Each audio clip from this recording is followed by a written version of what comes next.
las montañas europeas, el hombre que clava banderas colombianas en lo alto, viene para la segunda posición, Lucho Herrera, Julio.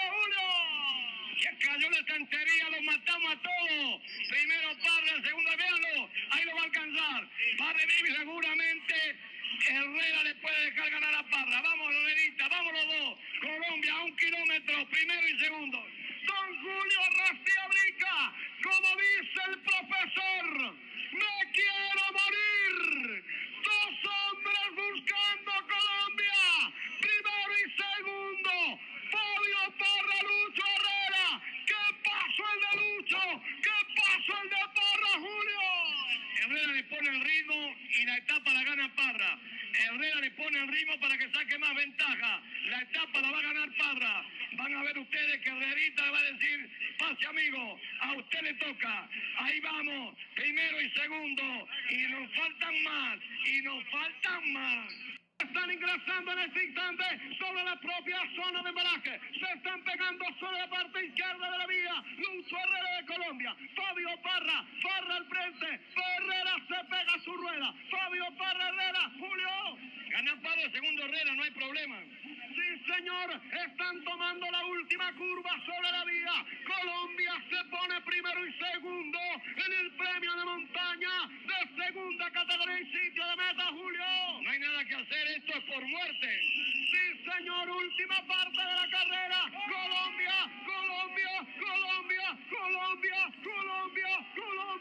Parra. Ha ganado Parra, segundo Herrera. Colombia, Julio.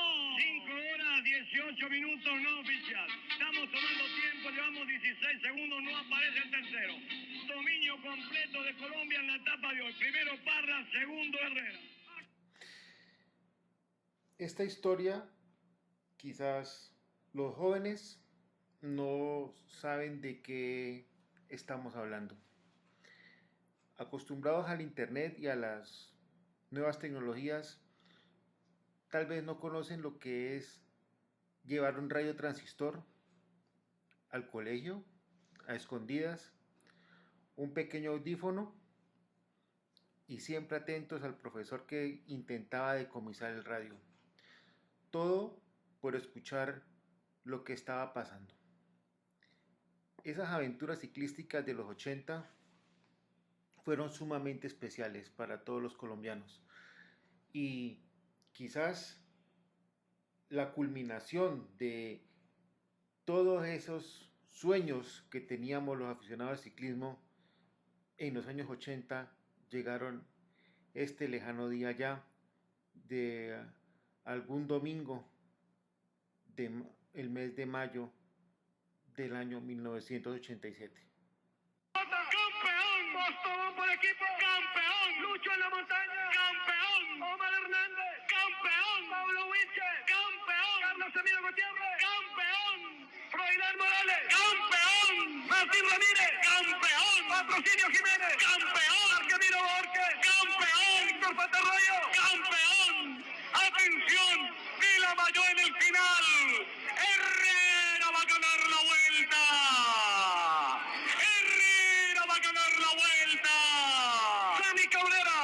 Sammy Cabrera, campeón. Juan Carlos Castillo, campeón. Gerardo Moncada, campeón. Marco León, campeón. Néstor Mora, campeón. Pedro Saúl Morales, campeón.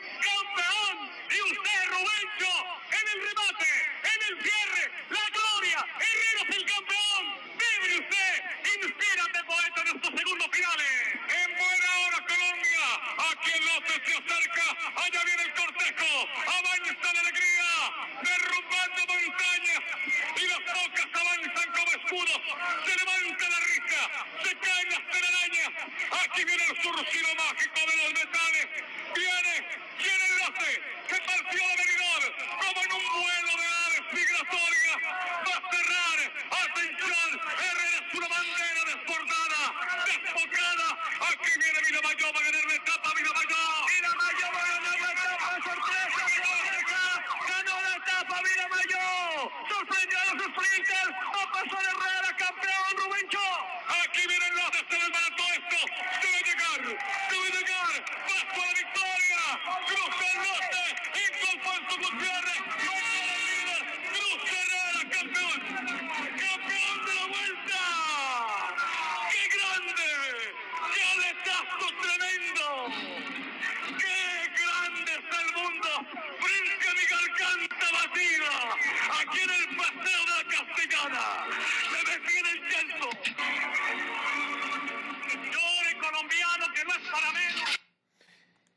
Este se debe llegar del poeta Rubén Darío Arcila. Un recuerdo inolvidable en la mente de aquellos colombianos que nos tocó vivir esa primera vuelta a España, la primera carrera grande, la primera gran vuelta que se ganó para el país. Y todo este proyecto gigantesco del ciclismo colombiano tiene una historia. Vamos a tratar de poco a poco irla contando. Sería imposible contar tantas historias de las que se saben en un solo episodio del Manillar. Pero hoy vamos a contar algunas cosas de las primeras incursiones del ciclismo colombiano en el ámbito europeo. Colombia era el país líder en ciclismo en América, por encima de cualquier país. En los años 50, el ciclismo argentino mandaba la parada en todo el continente. Y por alguna razón, probablemente económica, llegaron al país dos ciclistas importantes de Argentina. Uno de ellos, Julio Arrastía Brica, y el segundo de ellos, Roberto Serafín Guerrero, el padre de el que después sería corredor de Fórmula 1 y de IndyCar, Roberto José Guerrero.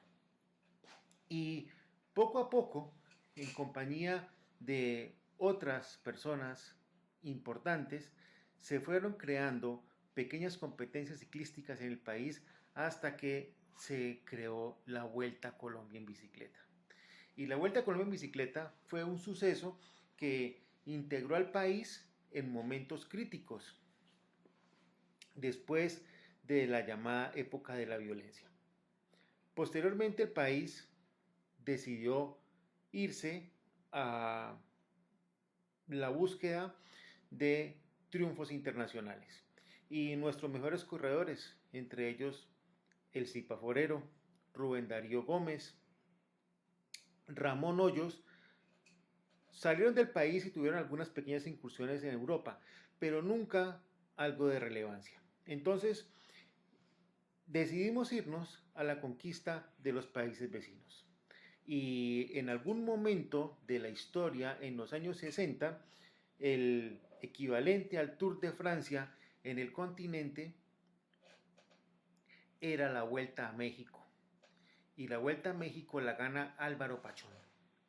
Y posteriormente vienen los intentos de batir el récord de la hora de Cochise Rodríguez, y en algún punto histórico en los años 70, Cochise Rodríguez es fichado por un equipo italiano y se va a correr como gregario de Felice Gimondi, que era uno de los grandes ciclistas de la época, un verdadero campeón que rivalizaba con Eddy Merckx. Cochise Rodríguez llega a Europa alrededor de los 30 años y tiene algún rol no muy importante en el equipo, pero logra algunas victorias y se vuelve el gregario de confianza de Felice Gimondi. Luego regresa al país, se retira, o no se retira, permanece en competencia sin mayor relevancia debido a su edad, pero van surgiendo otros corredores, como por ejemplo Rafael Antonio Niño, que se fue a correr al equipo Cerámica Joli de Italia en los años 70 y sin mucho éxito regresa al país a pesar de ser la gran estrella del ciclismo colombiano en su momento. Mientras tanto, nuestros corredores se dedican a ganar carreras locales, la Vuelta a Costa Rica, la Vuelta a México, la Vuelta a Uruguay, la Vuelta al Táchira, una de nuestras grandes favoritas, pero no nos atrevíamos a ir más allá del continente. E incluso la Course Classic en Estados Unidos fue ganada alguna vez hacia 1981 por Patrocinio Jiménez, pero las participaciones nuestras en Europa eran tímidas y con el apoyo de un gran grupo económico, el grupo Postobón, y patrocinado por una bebida que ya no existe, Frescola, entonces en el año 1980 se arma un equipo que va al Tour del Avenir. Y ese equipo que va al Tour del Avenir, que tenía lo más selecto del ciclismo colombiano, llega allá y Alfonso Flores, un corredor de origen santanderiano que años después fallecería trágicamente, logra ganar el Tour del Avenir. Y por primera vez en un cerrado duelo con ciclistas rusos. Hay que tener en cuenta que los ciclistas colombianos no eran profesionales, eran aficionados. Por lo tanto, ellos estaban restringidos para participar en carreras como el Tour de Francia. Cuando Alfonso Flores gana el Tour del Avenir, buena parte de los directivos del ciclismo europeo comienzan a poner su ojo sobre el ciclismo colombiano. Y en 1982, Xavier Louis, que era uno de los directivos del Tour de Francia, un periodista que pertenecía al periódico L'Equipe, en aquella época el Tour de Francia era propiedad de dicho periódico, no de ASO como ocurre hoy día, es invitado al Clásico RCN. Y en ese Clásico RCN llega Xavier Louis y Miguel Ángel Bermúdez, que era el presidente de la Federación Colombiana de Ciclismo, le propone que por qué no abren el Tour de Francia a equipos aficionados y que permitan la ida de ciclistas colombianos. A Louis le llama la atención porque el ciclismo francés está atravesando una época, digamos, un poco crítica debido a falta de figuras. En ese momento, el gran ciclista europeo era Bernard Hinault, pero no había mucha gente que le rivalizara a Hinault y por lo tanto había necesidad de renovar las carreras. Y entonces a Louis le llama la atención, pero el Tour de Francia era una carrera completamente de élite y prohibía equipos aficionados. Por lo tanto, para que el equipo colombiano pudiera competir, era necesario modificar los reglamentos de la UCI, de la Unión Ciclística Internacional. Con gestión y lobby consiguen hacerlo y entonces el Tour de Francia le anuncia, o la organización del Tour de Francia, el periódico L'Equipe, le anuncia a Miguel Ángel Bermúdez, a la Federación Colombiana de Ciclismo, que están en capacidad de recibir un equipo colombiano al año siguiente. Y claro, somos un país pobre y entonces el problema siempre aquí es la plata. Y entonces viene Miguel Ángel Bermúdez a buscar patrocinio, pero nadie se mide a patrocinar de alguna manera a el equipo colombiano y su aventura al Tour de Francia. Coyunturalmente ocurre una situación curiosa. Era una época, estoy hablando del año 82, y era una época turbulenta de relaciones con Venezuela, debido básicamente a una disputa territorial con los islotes de los Monjes. Y entonces, entre algunas medidas que tomó Venezuela hacia Colombia por dicha propuesta, estuvo restringir el comercio colombiano. Y una fábrica de baterías colombiana en esa época, en Colombia existían 3 fábricas de baterías, Ready, Pilas Barta y Tronex. Tronex era una fábrica de baterías que aún existe, muy pequeña. Pilas Barta era el segundo en el mercado, pero ese segundo puesto básicamente era alrededor del 4% del mercado y el resto era de Ready. Entonces, Pilas Barta tenía una reputación no muy buena en esa época en el país y necesitaban salir adelante. Y entonces Miguel Ángel Bermúdez, presidente de la Federación Colombiana de Ciclismo, le propone a Saulo Barrera, presidente de Pilar Barta, que patrocine esta aventura a Europa. Y esta aventura a Europa pues le iba a servir para publicidad. Y entonces crean la llamada Corporación Tour de Francia.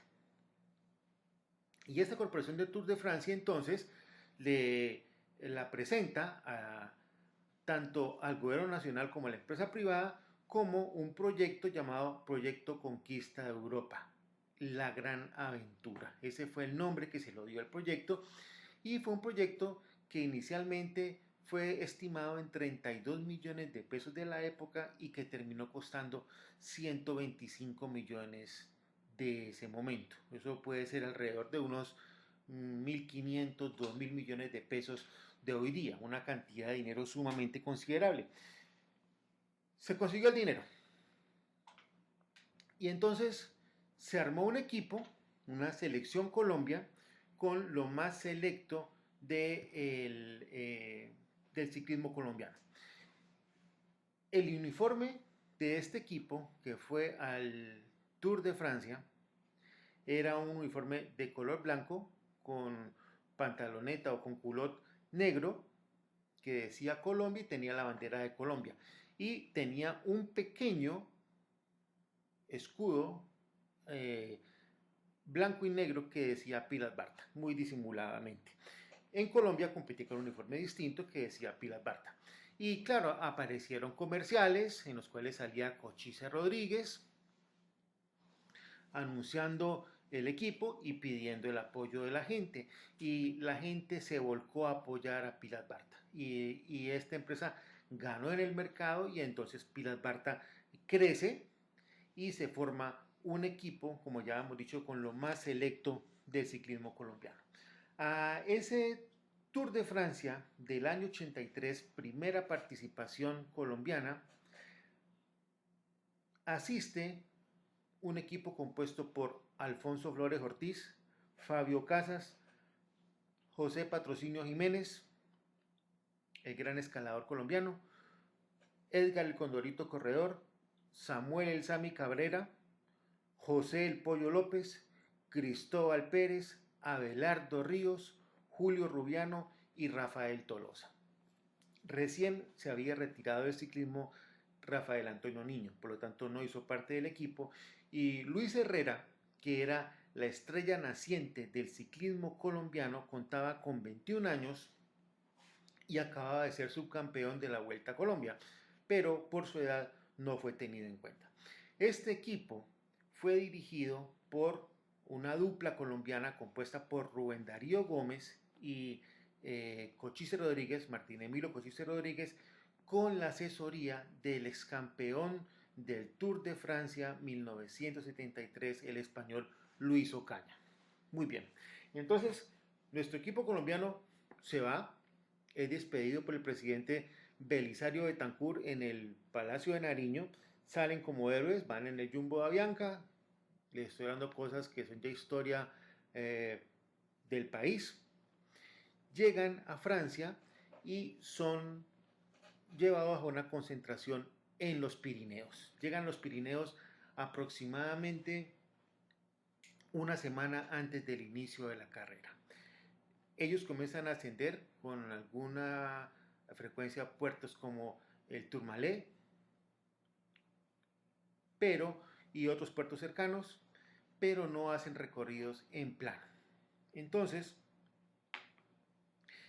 el primer problema que tienen nuestros héroes colombianos cuando llegan a Francia es la alimentación, porque no se adaptaban a ella y algunos de los colombianos ni siquiera eran capaces de comer lo que les ofrecían en el sitio de concentración. Entonces mandan a pedir de Colombia cosas que aquí eran típicas y que en Francia no se conseguían. Entonces llegan papa boyacense, llega maíz de Boyacá, comienzan a mandar Huasca para hacerles ajiaco, y entonces una señora francesa en una finca donde los concentran, pues le coge cierto cariño a los colombianos y con la ayuda de Luis Ocaña comenzó a prepararles cosas que los ciclistas colombianos estaban acostumbrados a comer, como changua, etcétera, etcétera. También les llevan en grandes cantidades panela, bocadillo, galleta serpo, y entonces los colombianos comienzan a sentirse un poco más en su casa, se acostumbran y arranca el Tour de Francia.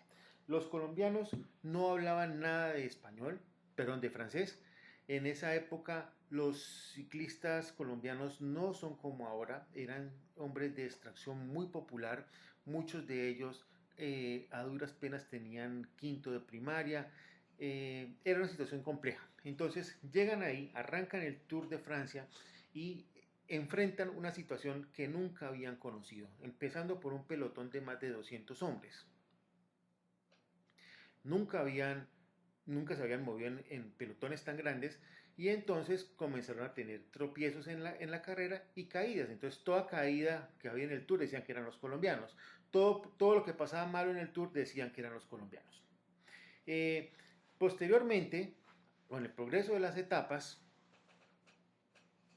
los colombianos tienen más problemas, se retrasaban, perdían tiempo, etcétera, etcétera, y llega el pavé, el temido pavé que nunca lo habían conocido. Antes de empezar las etapas de pavé, los colombianos creían que eso era como rodar en destapado. Entonces decían, eso es normal para nosotros. Pero cuando comienzan a encontrar esas piedras gigantes del pavé, estamos hablando de etapas muy distintas. El Tour de Francia en esa época, una etapa corta era de 190 kilómetros. ¿Sí? Y había etapas perfectamente de 280, 300 kilómetros. Una etapa estándar del Tour de Francia en esa época era una etapa de aproximadamente 6 horas y media de duración, cosas que hoy día no vemos. Entonces, estos hombres desacostumbrados a eso sufrieron muchísimo. Varios se retiraron, y en el pavé obviamente tuvieron lesiones en sus manos, se cayeron, se les partieron las bicicletas, todo tipo de tropiezos y los franceses se burlaban y en algún momento un periodista italiano se refirió en la Gazzetta dello Sport de Italia a los ciclistas colombianos como pequeños ratoncitos negros incapaces de andar en grupo. Y entonces pues los colombianos fueron el hazmerreír prácticamente de los europeos en ese momento hasta un día en que llegan a los Pirineos. Y la intención básica del equipo, de ninguna manera el equipo pretendía ganar el Tour de Francia, pero tenían una meta clara y es que si ellos se sentían escaladores, pues debían ir a ganar la clasificación de montaña. Y esa era básicamente la intención que llevaba el equipo colombiano, ganar la clasificación de montaña. Entonces, en una de las etapas de montaña se ascendía al Tourmalet. Como ustedes saben, el Tourmalet es una de las etapas más clásicas, es uno de los premios de montaña más clásicos de toda la historia del Tour de Francia. Se corre desde 1910 y tiene un ascenso que alcanza 2115 metros. Entonces, cuando empieza ese día la etapa y llegan a pie de puerto, Alfonso Flores iba con Patrocinio Jiménez y le dice a Patrocinio que se fugue, que se escape. Adelante de Patrocinio Jiménez iba Robert Millar. Robert Millar era un escalador del equipo Peugeot de Francia. Este corredor del Reino Unido disputaba la montaña con el gran escalador europeo de la época, que era Lucien Van Impe. Entonces, escapado a Millar, pues Patrocinio Jiménez le da alcance. Y cuando le da alcance, lo pasa, tienen un duelo cerrado y finalmente Patrocinio Jiménez gana el premio de montaña del Tourmalet. Para Colombia haber ganado el Tourmalet fue como haber ganado la Vuelta a Francia en ese momento. Fue fiesta nacional. Bien, obviamente Millar era un tipo más grande, más fuerte, entonces en la bajada sobrepasa Patrocinio y le gana la etapa. Entonces en ese momento nos quedamos con el segundo puesto en la etapa. Ese Tour de Francia termina con Patrocinio Jiménez como segundo en la etapa del Tourmalet y como subcampeón de los premios de montaña, que en esa época era patrocinada por una empresa de chocolate francesa, Chocolate Poulain.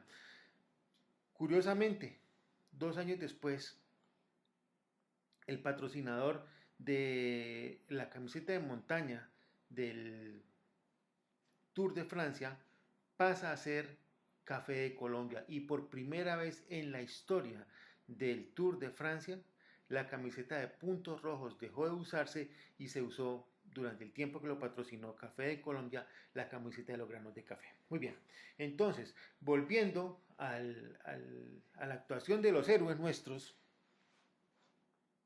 en el año 83, pues terminaron acabando 5 corredores. Acaban 5 corredores el Tour de Francia, y las posiciones que ocuparon más relevante fue el puesto 16 para Condorito Corredor y el puesto 17 para Patrocinio Jiménez.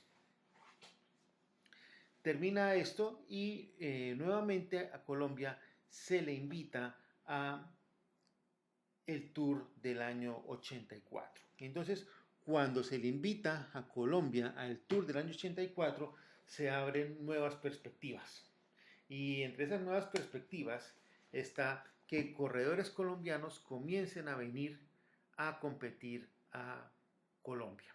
Y entonces, ya en el año 83 al Clásico RCN había venido Pascal Simón y algunos miembros del equipo Renault, pero para el año 84 ocurre una cosa sumamente exótica, y es que el equipo Renault, que era como decir el Ineos hoy día, decide venir a Colombia con toda su plana mayor, incluyendo a Laurent Fignon y a Greg LeMond.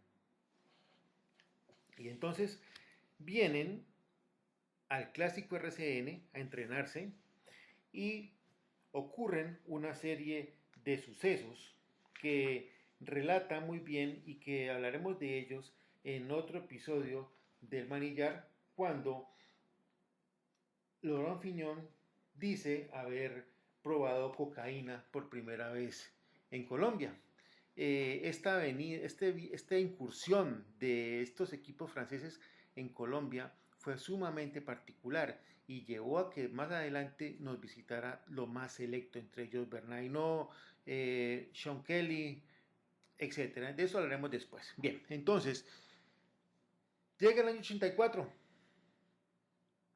y en el año 84 vuelve nuevamente el equipo colombiano a el Tour de Francia.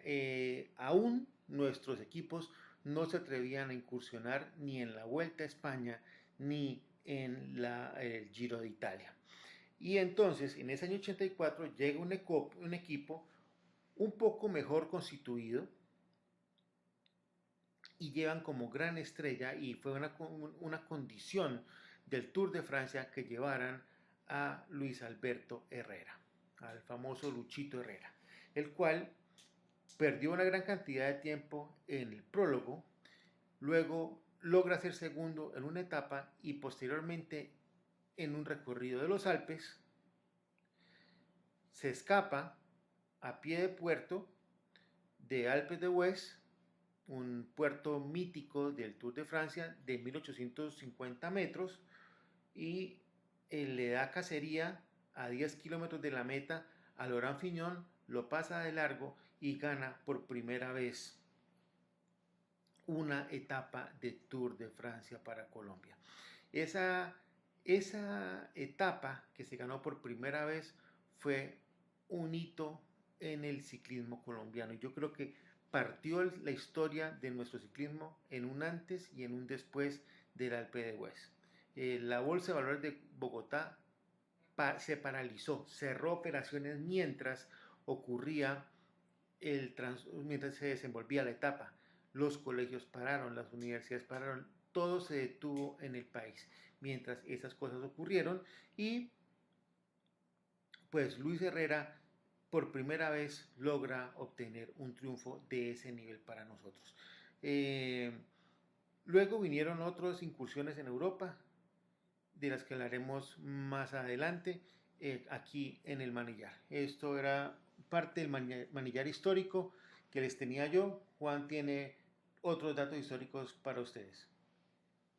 Bueno, un saludo primero que todo a toda la audiencia del manillar y muchas gracias, Andrés, por este recuento histórico sobre la llegada de los colombianos a las grandes vueltas europeas, ¿no? Bueno, el día de hoy les vengo a hablar un poco sobre el liderazgo, ¿no? Bueno, porque no siempre ha sido camiseta roja.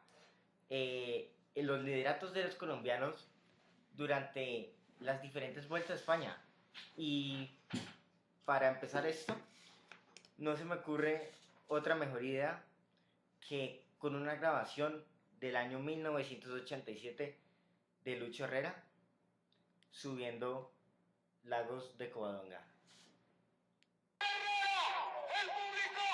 ¡El público ya está en la corte! ¡Es el mejor del mundo! ¡Se levanta en la máquina! En este momento, la manga hacia abajo y hacia el lucho y hacia Casa de Colombia. Va a entrar en la recta. ¡Qué monstruo! ¡Qué tumbao! ¡El tumbao que tienen los guapos al pedalear! Aquí va a cruzar, gana la montaña, se va a llegar la montaña. Va a llegar a la raya. Va a llegar. ¡Gana! ¡Gana Colombia! ¡Llega Colombia! ¡Llega Colombia! ¡Ganó! ¡Gana Lucho Herrera! Bueno, una grabación definitivamente erizante de hechos que en el momento sacudieron a todo el país, y no solo al país, sino a la prensa mundial y sobre todo a los corredores europeos, que para ellos era sorprendente que un corredor como Lucho Herrera coronara en uno de los puertos más míticos del ciclismo mundial. Entonces, viajemos un poco atrás, bueno, ya bastante tiempo atrás, al año 1987, en ese ascenso de Lagos de Covadonga, Puerto Largo, duro, unas vistas espectaculares y bueno, todos los aficionados del ciclismo hemos tenido el placer de ver las etapas espectaculares, las grandes batallas y es un puerto que le ha dado inmesurables alegrías a todo el país. Entonces, volvamos un poco. Faltan 9 kilómetros para el final de la etapa. Y Lucho Herrera hace lo que mejor sabe hacer.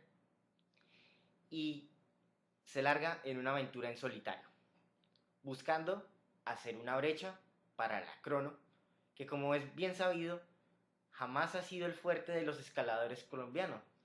Pero bueno, eso ha ido cambiando poco a poco y bueno, eso lo hablaremos un poco más adelante.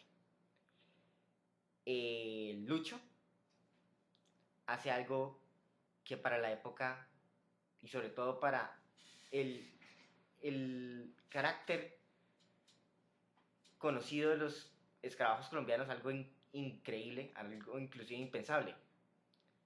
Es ganador de la etapa y ese mismo día se viste de amarillo.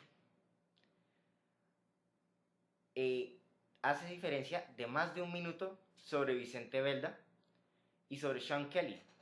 Y algo inesperado para la época, y es que Pedro Delgado pierde más de 2 minutos, quien era el favorito para llevarse inclusive la vuelta a España. Y esto no sucedió. Seguimos con otro liderato que tuvimos en la misma carrera, en el año 87. Bueno, antes de seguir, recordemos un poco que la camiseta roja de líderes de la Vuelta a España no llegó sino hasta el año 2001. Siempre fue de color amarillo, similar a como es inclusive hoy en día en el Tour de Francia. El 13 de mayo del año 87 de esta misma Vuelta a España tan memorable para todo el pueblo colombiano, Omar el Zorro Hernández, que corría para el equipo Rialco Postobón, que, dato adicional, fue campeón por equipos de esa Vuelta a España. En una etapa relativamente plana entre Ávila y Palazuelos de Eresma, hace diferencia sobre Raymond Detsen, un corredor alemán, y ese mismo día él logra enfundarse el maillot de amarillo y fue líder. Algo que era inesperado. Los corredores colombianos no eran muy conocidos por hacer buenas etapas en plano, y ese día el Zorro Hernández fue una excepción. Bueno, el año anterior a eso, en el año 86, el Zorro Hernández también fue el mejor corredor neoprofesional. Sería algo similar a ser el corredor que se lleva la camiseta blanca hoy en día. Finalmente, termina décimo en la general, a 7:33 de nada más y nada menos que Lucho Herrera, quien en ese mismo año se coronó campeón de la Vuelta a España. Y bueno, muchos años después, Nairo Quintana nos daría una alegría muy similar. Y bueno, también a recordar, ese año Fabio Parra tuvo un rendimiento también muy bueno en esa Vuelta a España, y fue sin duda una de las carreras para memorar, para guardar en los anales de la historia del ciclismo colombiano. Avancemos un par de años más, al año 1989, y decíamos hace un poco que la contrarreloj nunca ha sido lo que más ha favorecido a los colombianos. Sin embargo, han habido casos en que esto no es así. Tenemos el caso de Martín Farfán en este mismo año, en el 89. Este comienza la etapa perdiendo 40 segundos con Pedro el Perico Delgado, quien había sido ganador de la Vuelta a España en el año 88. Y bueno, en una contrarreloj sorpresiva, inesperada, este termina con 2 segundos de ventaja sobre Pedro Delgado. 4 etapas después, Martín Farfán, 3 etapas después daría positivo para Pemolina, y en la etapa siguiente también daría positivo para Pemolina, en la etapa 15 y 16, y en la misma etapa 16 perdería la camiseta amarilla. Realmente esta es una historia agridulce para el ciclismo colombiano, una historia manchada por doping, y pues es un fantasma que hasta hoy en día acecha el ciclismo mundialmente. Bueno, avancemos bastantes años más, hasta un día fatídico realmente, al 11 de septiembre del año 2001, un día que todo el mundo hubiera querido celebrar de una manera diferente. Ese día, en una contrarreloj de 12 kilómetros en Salamanca, Santiago Botero fue segundo, después de David Millar. Y ese día, pues, como todos sabemos, Osama Bin Laden decidió darse a conocer en el mundo, y, bueno, un día para el olvido, pero vale recordar que fue un gran día para Santiago Botero. Al día siguiente, bueno, ahí viene otra cosa, es que Lagos de Covadonga ha sido algo agridulce también para el ciclismo colombiano. Al día siguiente, Santiago Botero pierde el maillot de líder en Covadonga también. Pero 2 días después lograría recuperarla en otra contrarreloj más larga, de 44 kilómetros. Ganaría la contrarreloj con 21 segundos sobre Oscar Sevilla. Y bueno, finalmente perdería la camiseta el día siguiente, y ese sería el final de la aventura del gran corredor histórico para el ciclismo colombiano, Santiago Botero. Vamos un poco más adelante, hasta el año 2016, con Darwin Atapuma. Y esta es otra de esas vueltas para recordar. Similar a lo que sucedió en el año 87, 2 colombianos se enfundan el maillot de líder, pero además de eso, tenemos a Esteban Chávez, que logra tener un tercer puesto contra un Nairo Quintana que sale ganador y un Chris Froome que luchó hasta la última etapa. Bueno, Darwin Tapuma sale en una fuga con Lilian Calmechon, un corredor francés que ese día anotó su primera victoria en la categoría de World Tour y se hace líder con 29 segundos sobre Alejandro Valverde, que en ese momento iba segundo, y 33 segundos sobre Chris Froome. Unas etapas después llegaría un día memorable para el ciclismo colombiano. Nairo Quintana se hace líder en la Camperona. La etapa, como es acostumbrado, se intenta la fuga y la logra Sergei Laguti del equipo Katusha. Y este día, bueno, antes de seguir vamos a escuchar un poco las declaraciones que nos dio Nairo Quintana después de fundarse la camiseta roja ese día. Todavía se le escuchaba un poco tímido, había mucha carrera por delante y bueno, ya sabemos cómo termina esta historia. Bueno, más que una sonrisa era un sufrimiento, pero lo hemos conseguido, era mi objetivo principal el día de hoy y poder ganar unos segundos a estos rivales y ahora pues de aquí en adelante con el gran equipo que tenemos poder defenderme. Después de lo que pasó en Ézaro, ¿te planteaste esta ascensión de otra manera, viendo que Froome fue de menos a más y la empezaste con ese punto de cuidado? No, en sí la subida se comenzó así, con mucha precaución. Estábamos esperando al ataque de Froome, efectivamente vino y supimos responder a él. ¿Cambia algo en ti? ¿Te da la confianza o las ganas con las que a lo mejor no llegabas a esta vuelta? No lo sé. Bueno, con ganas siempre he llegado, pero la verdad que sí da un punto de confianza más el saber que hoy he estado un puntico por encima de los rivales. ¿Nunca es demasiado pronto para coger el liderato o sí? Nunca, nunca, porque es mejor estar delante con varios segundos que detrás tratando de ganarlos. Ya tenemos a los 4 jefes ahí delante, con los 2 Movistar al frente. Sí, la verdad que se va seleccionando la carrera de una manera rápida. Esta carrera ha comenzado y llevamos una semana bastante rápida con mucho desgaste físico y todo este tipo de llegadas se nota. Mañana Naranco, pasado Lagos. ¿Qué vas a hacer ahí? Por ahora defenderme. Gracias. Bueno, vemos a Nairo Quintana que en lo que a mí respecta, con una actitud ganadora. Un poco tímido todavía, tenía mucha carrera por delante, pero es algo muy similar a lo que estamos viendo hoy en día, en este mismo instante, en la Vuelta a España del año 2019. Tiene un rival increíblemente fuerte, en su momento lo fue Froome, en este momento tiene un Primo Roglic que se le ha visto muy bien en la montaña y que es un gran contrarrelojista. Y en este instante, Nairo Quintana es líder de la Vuelta a España. Bueno, pero no nos adelantemos. Vamos paso a paso.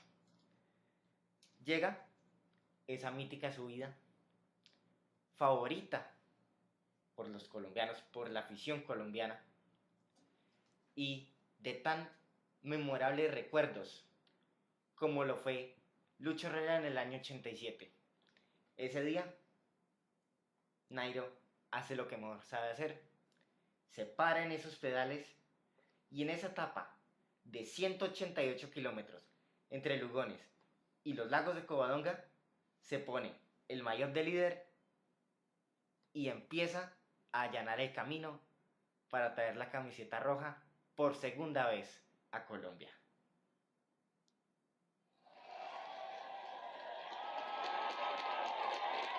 Así, con una afición a más no poder. Una etapa para el recuerdo de la afición colombiana. Bueno, sucederían cosas increíbles durante esa carrera, durante esa misma Vuelta a España. Y es que Durante la etapa 20, última etapa, Esteban Chávez recortaría los segundos necesarios para meterse en el podio. Nairo Quintana buscaría recortarle los últimos segundos que pudiera a Chris Froome para decir, aquí el ganador soy yo. La etapa se la lleva Pierre Latour, segundo entra Darwin Atapuma y tercero entra Nairo Quintana, con un Christopher Froome a un par de segundos atrás, pero bajo el aplauso de este mismo. Una etapa que quedará guardada en la memoria de cada uno de nosotros, viendo al gran Froome, ganador de un Giro, una Vuelta y 5 Tours de Francia, aplaudirle a nuestro corredor boyacense, a nuestro Nairo Quintana, a quien esperamos ver vestido de rojo durante, bueno, esperemos que hasta la etapa número 21 de esta Vuelta a España. Realmente podemos criticar todo lo que queramos a Nairo Quintana, pero lo que ha logrado este corredor es algo increíble. Y lo que han logrado todos los escarabajos colombianos a lo largo de todos estos años. Y bueno, excusarán no mencionar a muchos más ciclistas de las glorias colombianas, pero el día de hoy es el turno de la Vuelta a España y bueno, algún día les tocará. Los dejo, bueno, no los dejo, vamos a continuar a hablar un poco sobre la etapa del martes, de la contrarreloj en territorio francés y de lo que nos espera ese día. Entonces, bueno, le doy una introducción aquí a Nicolás, a nuestra mesa de trabajo y empecemos con esto. Muy bien, un saludo para toda la audiencia del Manillar. Damos por cerrada esta primera parte y extensa parte, pero muy enriquecedora parte de esta edición del Manillar Podcast Ciclístico.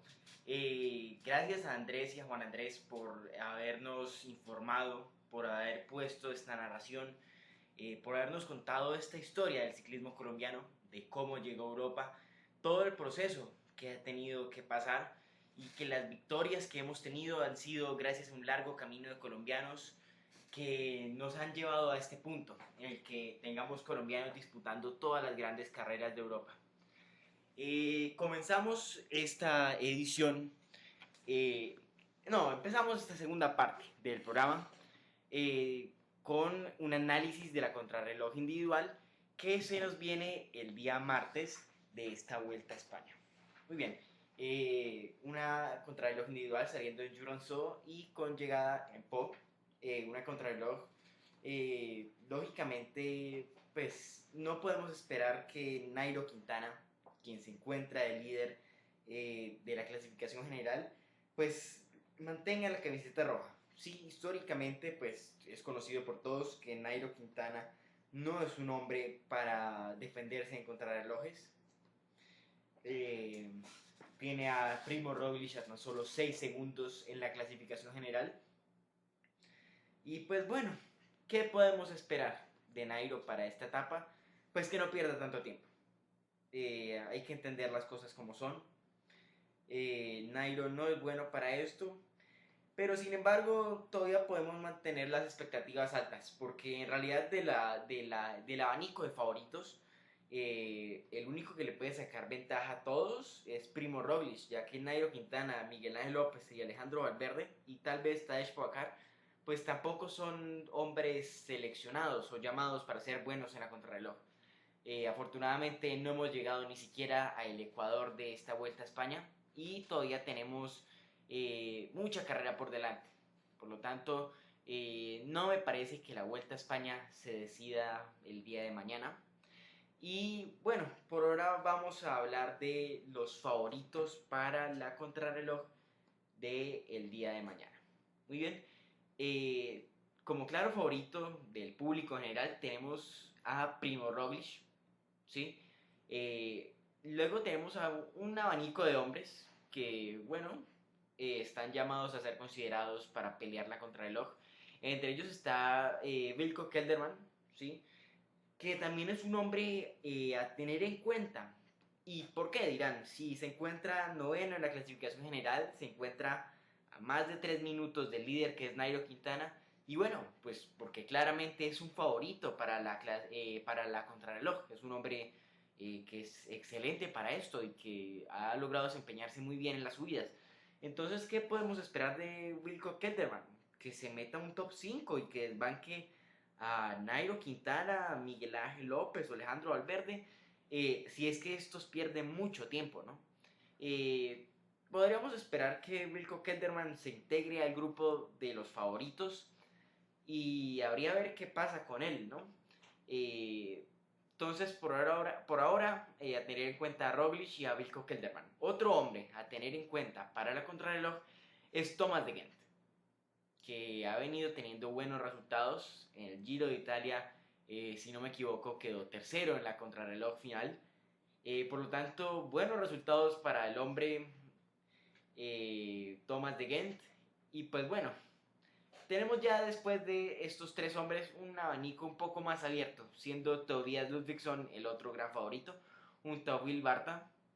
Ya después de ellos vienen una especie de contrarrelojistas que están uno o dos escalones por debajo de ellos, siendo Manuel Boaro y Nelson Oliveira.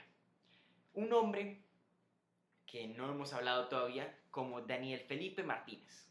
Viene de ser campeón panamericano de contrarreloj individual. Es decir, que ha mostrado defenderse bien. Sin embargo, Daniel Felipe no lo hemos visto luchar una contrarreloj después de tantos días de desgaste que tiene encima. Pero esperamos lo mejor. Del lado de los colombianos esperamos que haga una contrarreloj buena, que pueda ser un top 10 de lo que es la clasificación de la etapa.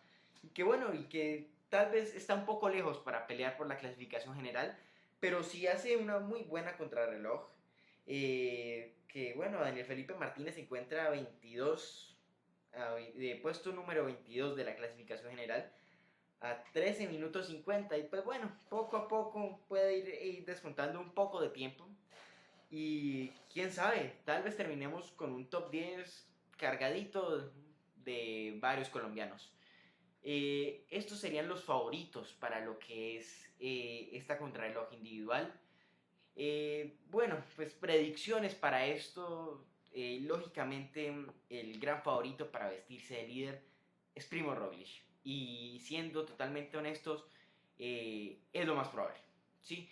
A no ser de que tenga una caída, que ojalá no le ocurra, pero todo puede pasar. Claro que es el gran favorito. Nairo Quintana, Miguel Ángel López, Alejandro Valverde, todos los hombres que encuentran adelante, pues flaquean y bastante cuando se trata de una contrarreloj. Y bueno, que esto tampoco los debe desmotivar a los hombres que están luchando por la general. Que igual todavía queda demasiada carrera, queda mucha montaña. Y el día de hoy vimos que Roglic es un hombre que se puede vencer en la montaña. Con una buena estrategia como la planteó el Movistar, con los ataques conjuntos de Alejandro Valverde y Nairo Quintana, pues bueno, que Primo Roglic tampoco es un hombre invencible, tampoco es un Christopher Froome, que tú veías a Froome derrotado y de un momento al otro te estaba atacando y te estaba sacando una minutada. Pues tampoco es de perder la esperanza, todavía tenemos a dos colombianos en firmes para ganar la clasificación general, como es Nairo Quintana y Miguel Ángel López, que están en tiempos muy cercanos. Y afortunadamente, pues bueno, lo que nos queda es carretera por delante. Muy bien, yo creo que con esto damos por terminada esta edición del día de descanso del Manillar Podcast Ciclístico. Una edición muy enriquecedora. De verdad que la tarea de investigación y el conocimiento que tienen de historia Andrés Restrepo y Juan Andrés Restrepo, los que conforman esta mesa de trabajo del Manillar Podcast Ciclístico, pues es muy amplio, ¿sí? Un trabajo excelente, una recopilación de datos asombrosa, un gran trabajo y de verdad que es un gran esmero, un gran esfuerzo que estamos haciendo para este trabajo. Muy bien, los invito a que se despidan y que cerremos esta edición del Manillar Podcast Ciclístico todos juntos.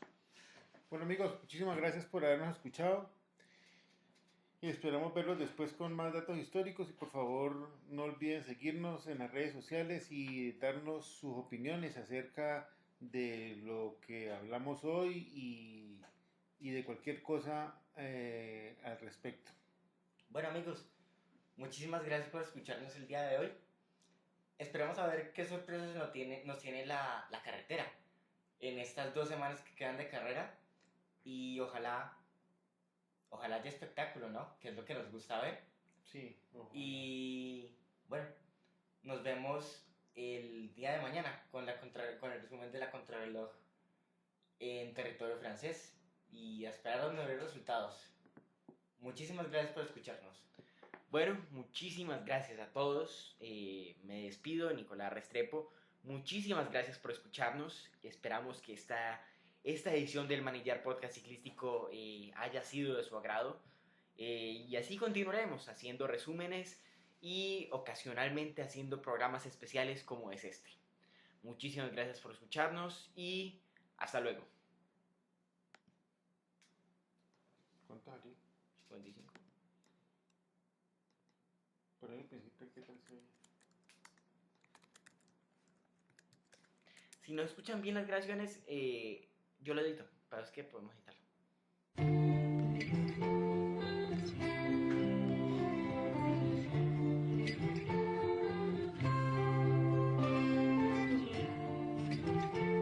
Aquí termina el Manillar Podcast Ciclístico.